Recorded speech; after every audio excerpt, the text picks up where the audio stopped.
शाकाहार सदाचार नशा मुक्ति की अलख जगाने वाले पूज्य संत उमाकांत जी महाराज ने भारतवासियों से अपील करी है कि देखो कितने नौजवान देश के होशियार बच्चे नशे में मस्त, ऐसी ऐसी गोलियां आ गई कि खा लिया और मस्त पड़े हैं। जो नशे में रहेगा वो क्या कर पाएगा। नशे में आदमी को कुछ याद रहता है। आप समझें कि शराब की दुकान खोलते बढ़ाते चले आ रहे हैं, कह रहे हैं कि इनकम बढ़ेगी। तो आज मैं आपको बता रहा हूं, मांस और शराब के पैसों से देश तरक्की कभी नहीं कर सकता। हिंसा हत्या का किया हुआ पैसा कभी फलदायी नहीं होता। मांस और शराब पर प्रतिबंध की प्रार्थना करते हुए संत उमाकांत जी महाराज ने कहा कि इतनी बढ़िया से बढ़िया दवा बना दो, आप इस पैसे को आप लगा दो, कल कारखानों में विदेशी जितने भी लोग हैं बुला लो, लेकिन इस रोग को हटा नहीं सकते।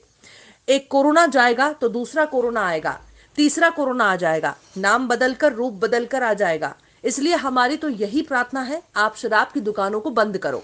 महाराज जी ने यह भी आगाह किया कि जो जीव हत्या हो रही है, जीव हत्या को भी आप बंद कर दो, नहीं तो वायरस इतना बढ़ेगा कि कंट्रोल कर पाना बेहद मुश्किल हो जाएगा। अभी से हारने लग गए, सेवा करते करते, ये काम करते करते डरने लग गए, क्योंकि इनको भी होने लग गया तो आगे चलकर आपकी उम्मीदें रखी रह जाएंगी, पानी फिर जाएगा। इसलिए इस बात को मान लेना चाहिए और शराब मांस और जीव हत्या बंद कर देना चाहिए।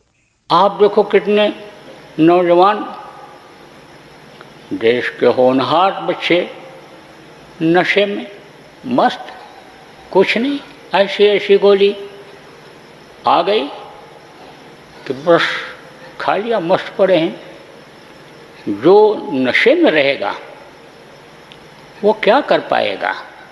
नशे में आदमी को कुछ याद रहता है। आप ये समझो कि शराब की दुकानें खोलते बढ़ाते चले जा रहे हैं, कह रहे हैं इनकम बढ़ेगी, इनकम बढ़ेगी। आज मैं आपको 21 अप्रैल 2020 को ये बता दे रहा हूँ कि मांस और शराब के पैसे से देश कभी भी तरक्की नहीं कर सकता है। हिंसा हत्या का किया हुआ पैसा कभी भी फलदायी नहीं हो सकता है।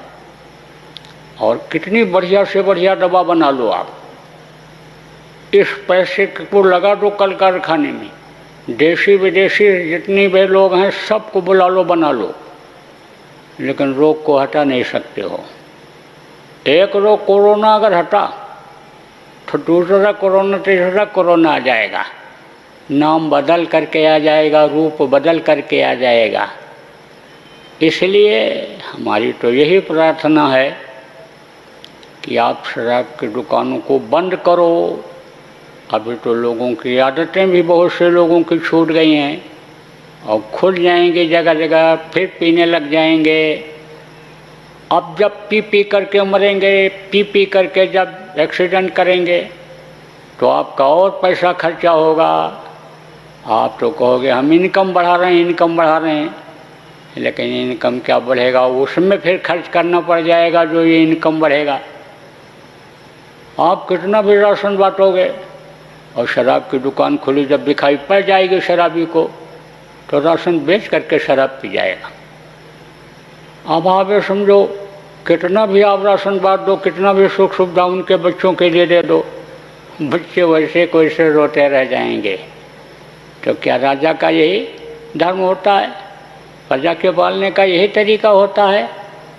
हम तो यही प्रार्थना कर रहे हैं, चाहे प्रांत की सरकार हो, चाहे देश की सरकार हो, चाहे ये जो अधिकारी प्रस्ताव पास कराने के लिए प्रस्ताव बनाते हैं, ये नियम बनाते हैं, ये मंसूबा बनाते हैं, सबसे हमारी यही प्रार्थना है कि आप शराब के दुकानों को बंद ही कर दो।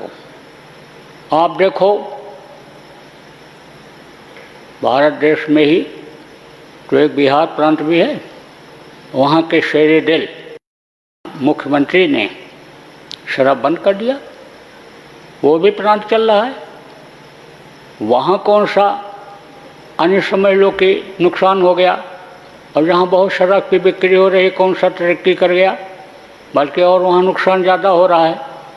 तोड़ फोड़ हत्याकांड अपराध और भ्रष्टाचार ये ज़्यादा करते हैं पी करके। तो शराब को तो बंद ही कर देना चाहिए। और जीव हत्या ये जो हो रही है, इस जीव हत्या को भी आप बंद करो। आप ये समझो नहीं, इतना वायरस बढ़ेगा कि कंट्रोल कर पाना बहुत मुश्किल हो जाएगा। अभी से हारने लग गए, यही सेवा करते करते, काम करते करते अभी से हारने लग गए, डरने भी लग गए, क्योंकि इनको भी रोग होने लग गया। तो आगे चल कर के आपकी उम्मीदें यानी रखी ही रह जाएंगी, पानी फिर जाएगा। इसलिए बात को मान लेना चाहिए।